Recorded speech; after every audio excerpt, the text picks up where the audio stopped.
Good evening, ladies and gentlemen. Welcome to Atlantic Bushcraft Adventures. Tonight, episode 322, and we're going to be talking a little bit about footwear.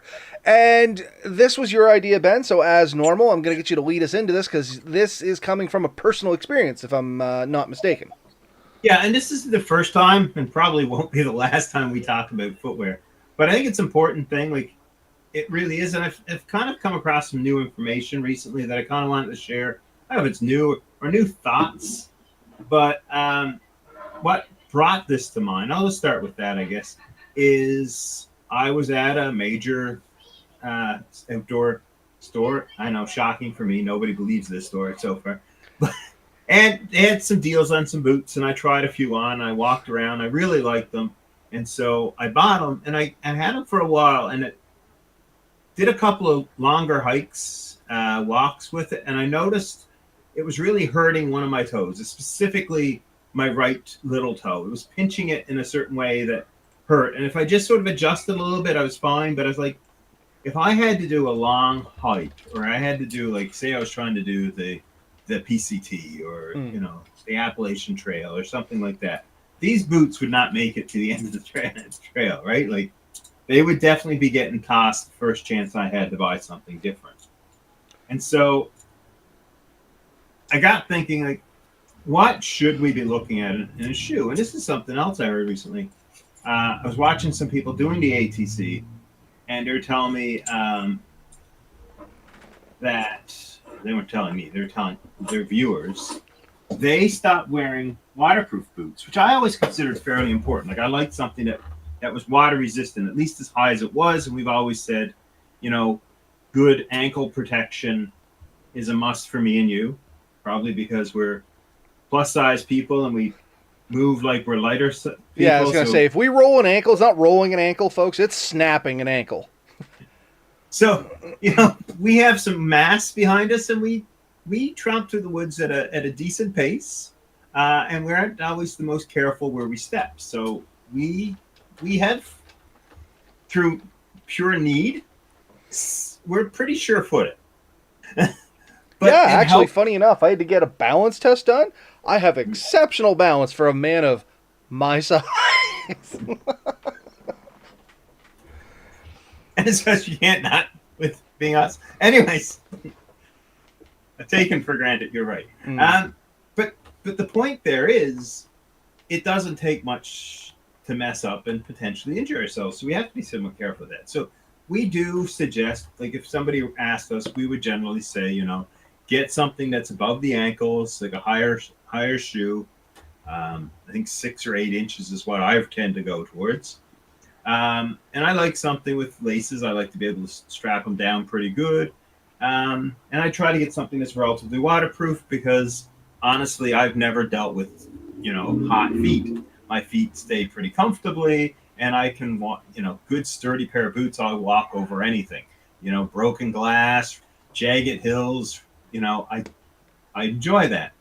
But there's a different side to this, and this is the people who wear as little as possible. So shoes that are made of quick dry material, that are super light, that cover just what they need to protect the feet, and they find that allows them to move around across the ground quicker and easier. It's less energy involved, and they feel like they have a little bit more control. And I believe these are all true things. And if it can dry quickly, it doesn't have to be waterproof, which again saves you weight, allows your feet to breathe, and it's much more comfortable. And so I don't think we'll settle this debate here. I mean, I'm not going to change what I wear. No, it's an interesting thought process. I see where they're coming from for it, but I don't know if I would change up what I wear. No. But I wanted to talk about the concept and what's really important. So regardless, absolute necessity, what you wear needs to be comfortable. Right? So if you put something on and you say, this just doesn't feel right, or it's squeezing a little bit here, or it's a little tight here, and you're like, maybe it'll break in. And it may. But how long is that going to take? And how much damage you're going to have while it does it? Right. If you want to try, especially shoes made with actual leather, they will stretch and form to your feet to a degree. But that's going to take some time and some effort. Like, you really have to, like, one method that I've seen done is you soak the boots and then wear them for a day or so, and then they'll sort of shape, and then you just maintain them by, polishing them or putting, mink oil or Dublin or something on it to both weatherproof and secure the boots. Well, that does work, but if you're doing a 7-day hike and you're doing that on day one, don't count on your feet being super comfortable for the rest of the trip. And I think we've said in the past, try and break them in a little bit at home. Backing 100%. up for 1 sec, when you're talking about comfortable feet, something that I recently learned about myself, and by recently I mean like last year, maybe the year before, is you should know your foot more than you think you do. And let me give some explanation to this. A lot of people wear shoes that are incorrect for them because they don't actually know what size they truly are. I always knew what the length was because, any of the big Bach marts you go to, they have that little device where you slap your foot in it, and generally it's going to tell you how long your foot is. You know what I mean? Most people have one foot that's a tiny bit longer than the other, and you kind of got to balance that out, blah, blah, blah, blah, blah. But what the real beauty comes into is the width thing. And yeah, some of them have the width on there, but I bet you a good number of people don't actually understand how or what the width gauge means when they measure their foot properly. Because I always thought I was just an extra wide, you know what I mean? Like a 1X, maybe 2X, I guess, XXL or XXW. Come to find out, I actually went in, got my feet done by a real doctor, got orthotics, stuff like that. I actually have a 6X wide foot. Never in my life would I have thought that my foot was that wide. Funny enough, there's only like one place in Canada that sells shoes that wide, so most of my shoes and boots now get ordered in out of country. But I never knew this. I went my entire life wearing boots and stuff that were too narrow for me. I had gotten used to it.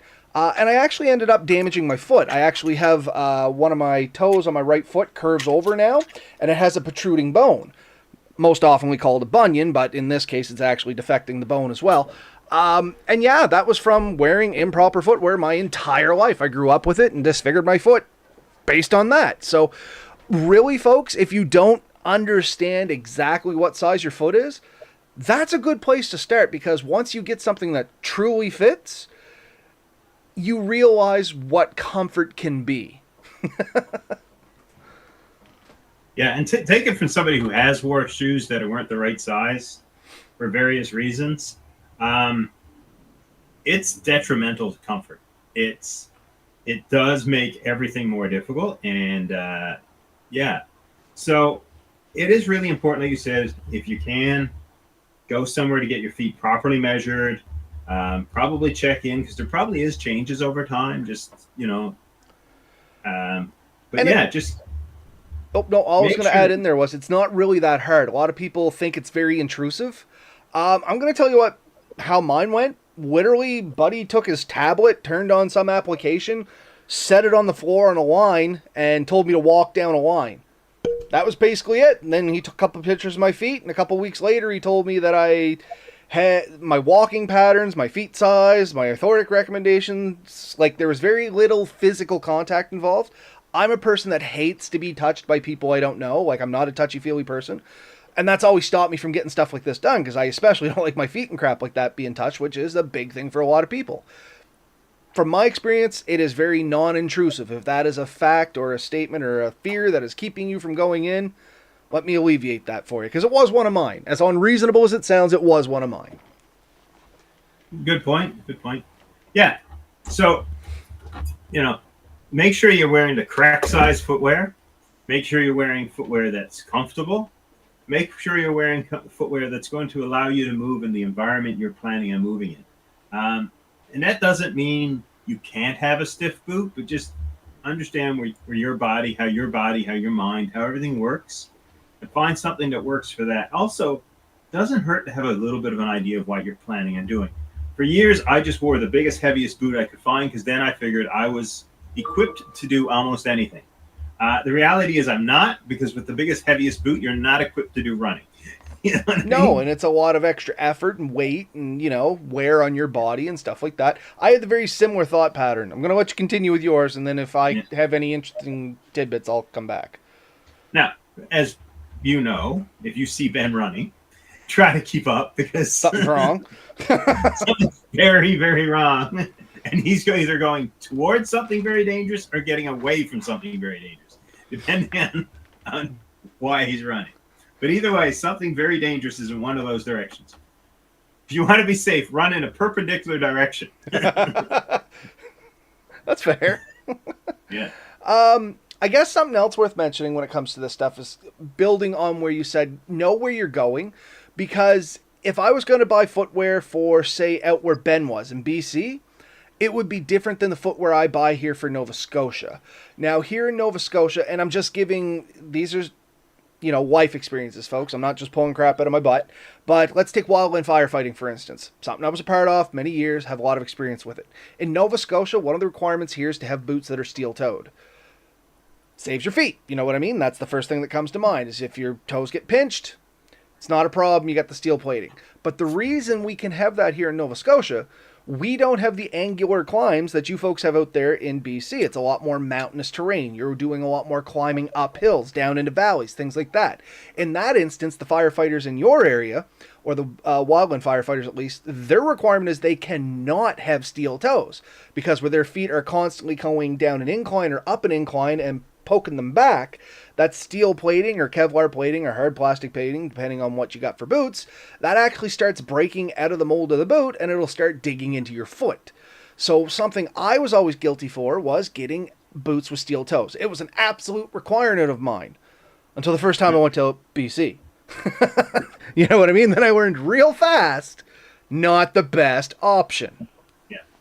It definitely is. You really want to look at the terrain and what you're expecting, because if you're expecting to walk through light puddles, then waterproof boots kind of make sense. If you're expecting to walk through rivers and streams, and I'm a good example of this, I don't walk barefoot anywhere. If I'm planning on going swimming, I will swim barefoot, but I try to get off the rocks as soon as possible. Like, I'm really not suited to walk on rough and not smooth, perfect surfaces. So my feet are niche, right? So if I have to walk through rivers that are, say, knee deep, it does kind of make sense. And I think about this when I'm canoeing and kayaking. I have a set of Columbia drain makers, they're called, and they're designed to get wet and just have the water drain out and your feet don't stay super wet. Now, they don't dry as fast as I'd love them to, but they're still a hell of a lot better than if I wore my waterproof boots. They could take 2 to 3 days to dry in best conditions. Yeah. This is something that'll dry out in good conditions in a few hours. So, and if you're wearing them, it seems to be a little bit faster if the weather's right, but then you're usually in and out of water, so it doesn't really get super dry until you're finished for the night. But yeah, keep that in mind. Also, think about how much you're going to have to wear them, because if you're going to have to wear wet footwear for a long time, you're going to be damaged. Like, you're going to damage your skin. Wet skin gets softer, it tears easier, it degrades easier. You end up with a lot more problems. So what you really need to do is get your feet nice and dry as soon as possible. And that means also never hurts to have a backup plan. And it can be something simple. Like we've talked before, a set of Crocs, I know, God forbid, or some slides or something like that don't weigh a lot, that you can just throw in your bag, allows you to switch out to something. You have your wet shoes and your dry shoes. So when you're doing wet work, you wear your wet shoes. When you're doing dry work, you wear your dry shoes. And then your feet can stay clean and dry as long as possible. Because footwear is important, and not one pair of footwear is going to do absolutely everything. So it is kind of important to have a backup, especially if you lose or damage a pair. I think we've all had in a situation where a pair of shoes or boots ended up in a no longer wearable position, and you had to get home, or you had to get to where you could get a replacement, right? No, 100%. So Steve joined us here, the Drifting Spore. I've been stuck in steel-toe Dunlops forever. I can't seem to wear anything else in the woods. And so Steve's over here on the East Coast with me. What's that? So I'm with you, Steve. And I was going to say, Ben actually is a big advocate of these too. And like I said, here in Nova Scotia, you can pretty much get away with Dunlops. The little limited climbing up and down we do really is going to skin the back of your heels up too bad if you get a properly fitting size, depending on your speed. If you're like Ben and your feet don't really get that hot, they're not going to be too bad. And see, my problem with wearing something like that is I do get hot feet. So my feet would be just as wet inside as if I was standing in water with them. So not the best option for me, although I do love a good set of steel toe boots. I never went with the Dunlops, only because they're out of my price range. I used to buy Husqvarna cotton boots. Same kind of deal, different pile. You know what I mean? They're still like a high length, very durable rubber boot.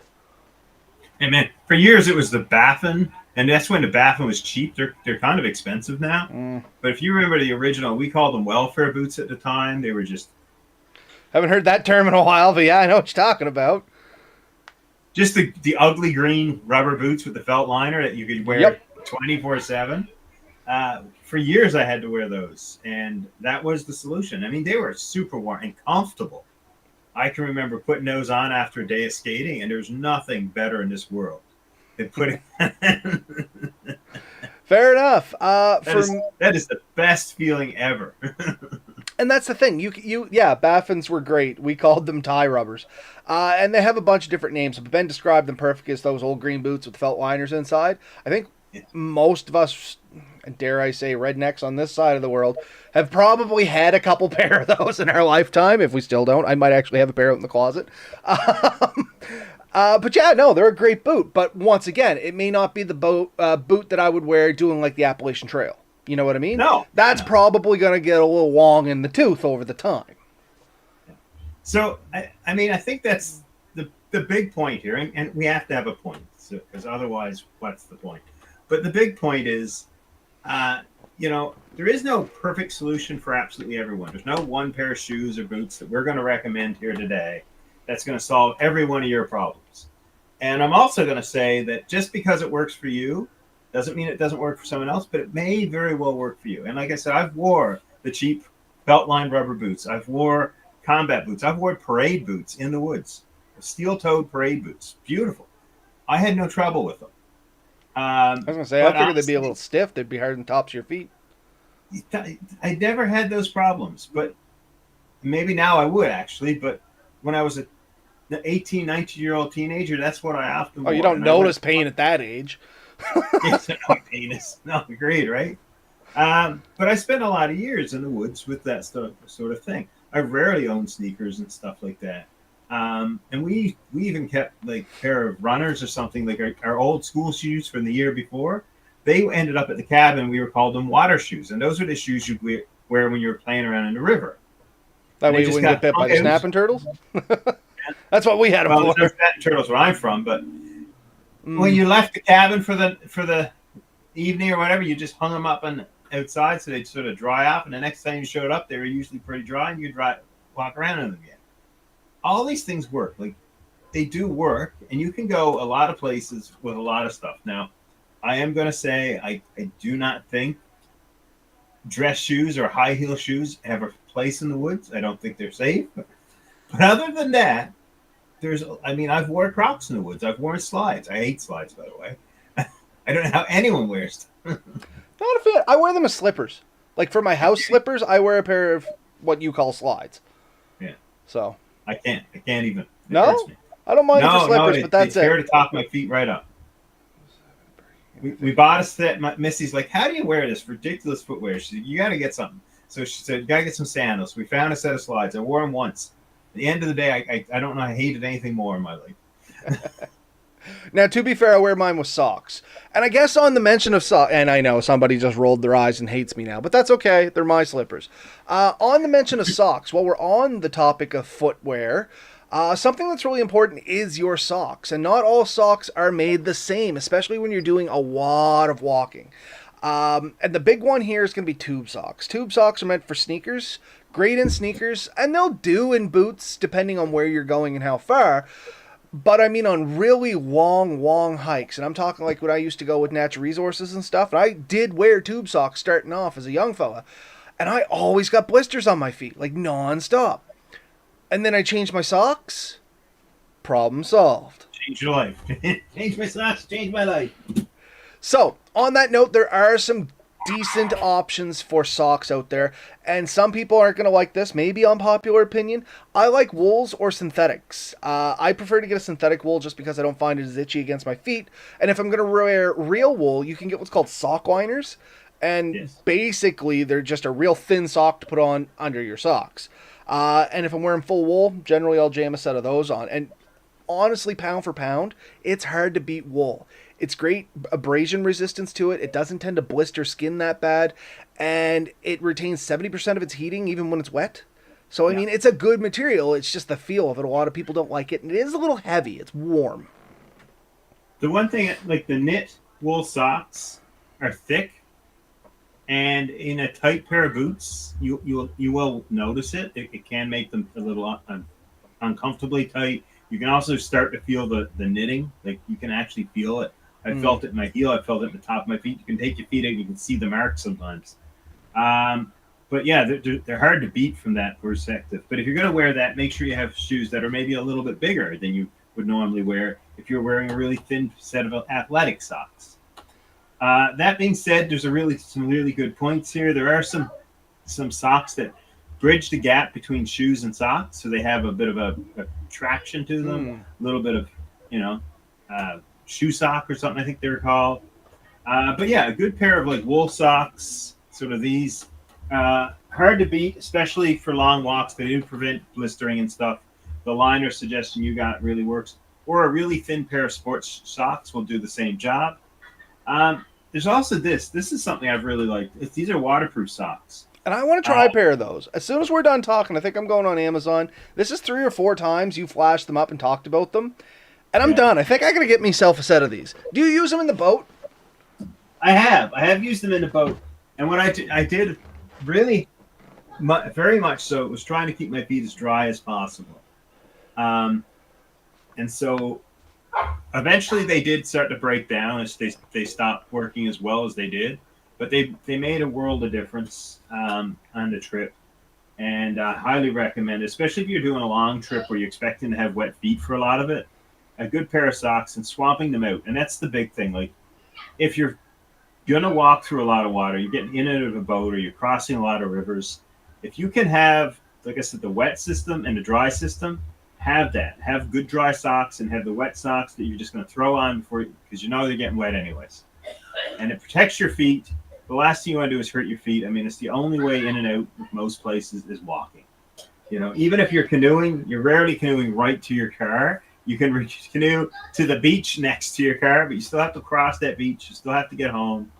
Your feet are your main mode of transportation, and without your feet, you're going to be miserable. So everything you can do to take care of them is worth, I'm not saying you have to buy expensive shoes, because I think that's an absolute misdemeanor. Sometimes cheap shoes are better. Find shoes that you like and spend the money you need to on shoes. It's worth it. You know? Just it happened to pop in my head here when we had Stephen Kesting on, the gentleman that wrote the book. We were talking about, or maybe I read it in the book, I don't know, and I made it as a point.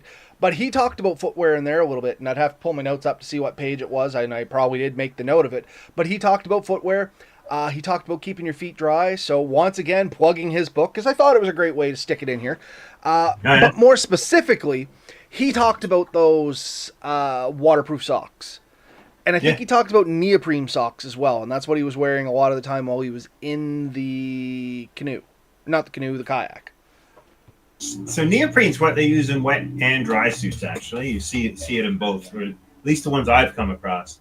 With the wetsuit, a neoprene allows the water to get in, and your body can heat it up, and it sort of just stays there. So similar to wool, it retains the heat. You can use a wetsuit in pretty cold weather, and it protect your feet. So neoprene is really good for that. And then I think dry suits have a similar, but they have a waterproof outer layer, and that kind of protects you for the most part. Or at least there's neoprene sections in a dry suit anyways. It really does. It gives you an insulating quality, and it's a protective membrane between you. We've also talked here, and I should mention this, I guess, products like Second Skin. Moleskin, Second Skin. Moleskin, Second Skin. They can be used as a treatment for blister areas. They can also be used as a preventative measure if you feel it. So before you get a blister, if you start feeling it starting to chafe, you can put moleskin on to help. And that really makes a difference. Also, take a good look at your footwear. and see is there wear spots. A lot of times, like for me, the back of my heel often breaks down before the rest of the shoe, and that rough material that gets left there, that becomes very rough in Abrasive to your itself, skin. and it'll chew up your heel. And there's nothing worse than a chewed up heel for trying to walk any distance. I guarantee you. So for me, and this is back to our first point, learning how about your feet and how you walk. The balls of my feet wear out the most because when I walk, because I have short legs but I have a fast pace, I push hard on the ball of my foot and I bounce off it. So I'm putting all this extra compression not only on my shoes but on my socks, and they all wear out in the balls of my feet. So like Ben said, just something to know about yourself. So if you know that's where you're wearing out, you can get soles and stuff like that. That'll help you out a little bit.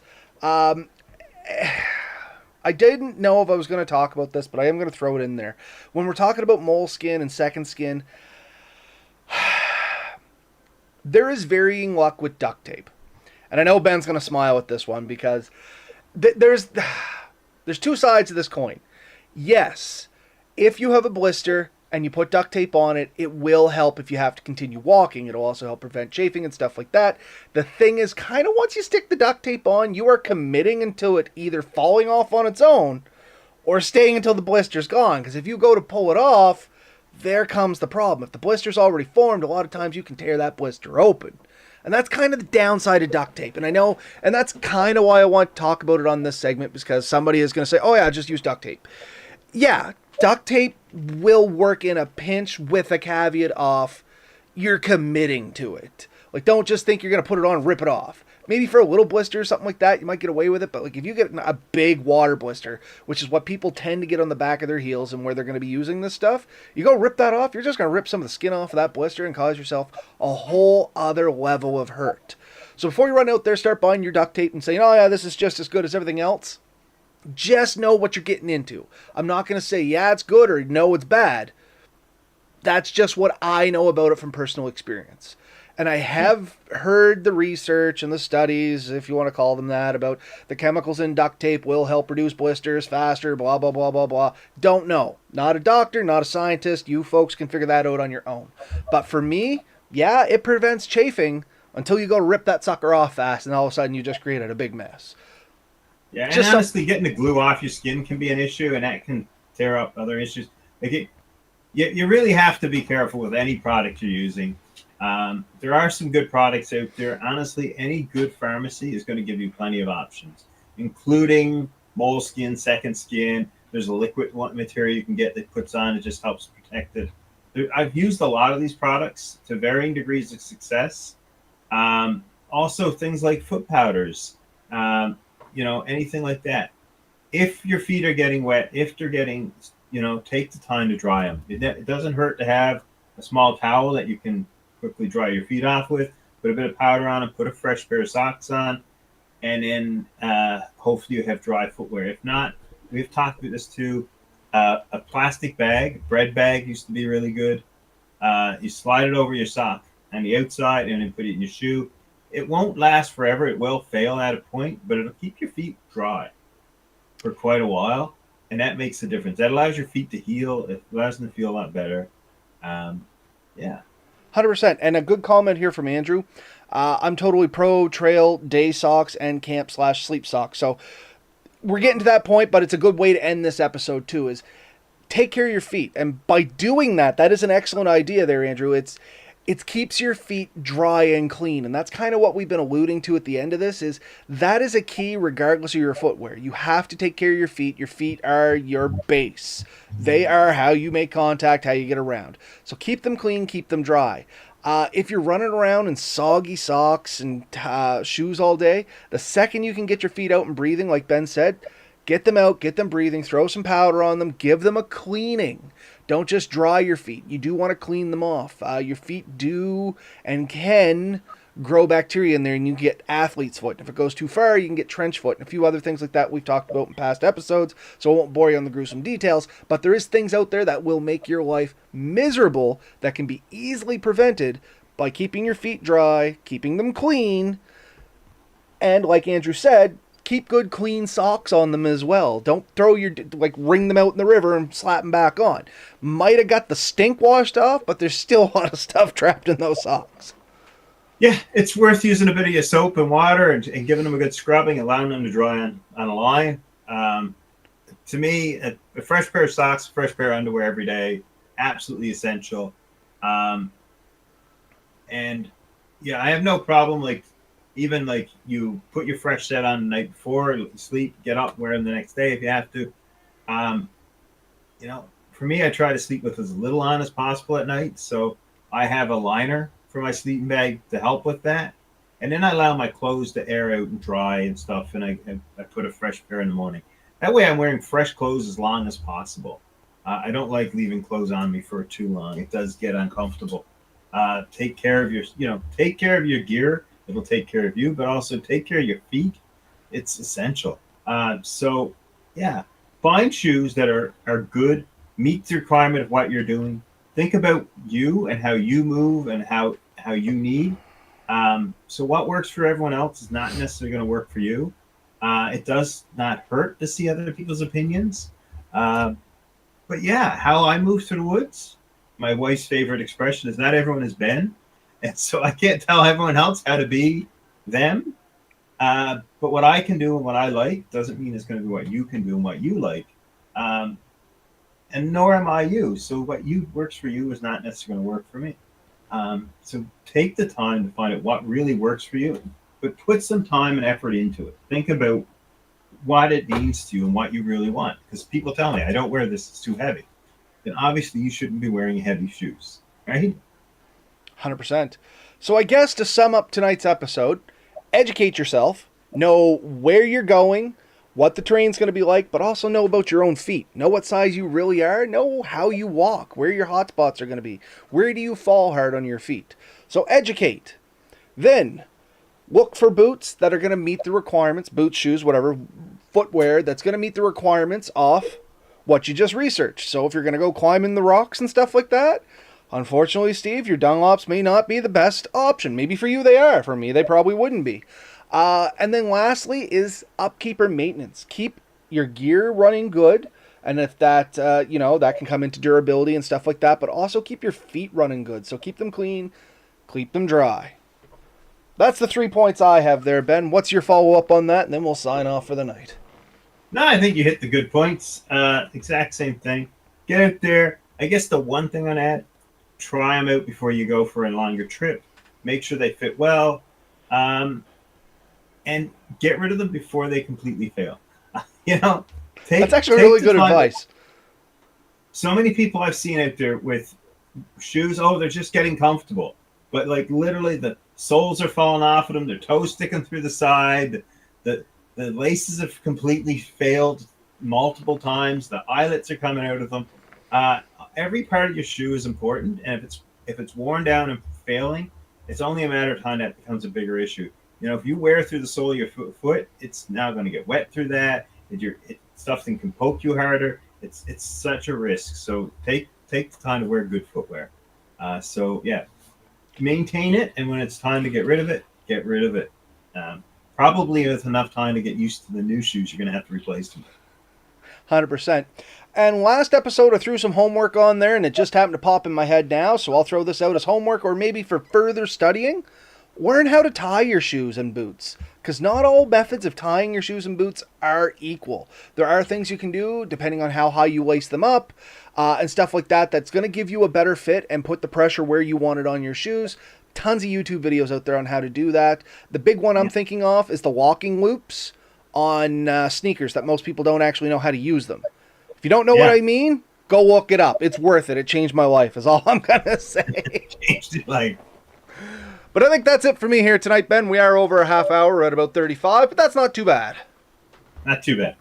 Get there, have fun. See y'all next week, hopefully.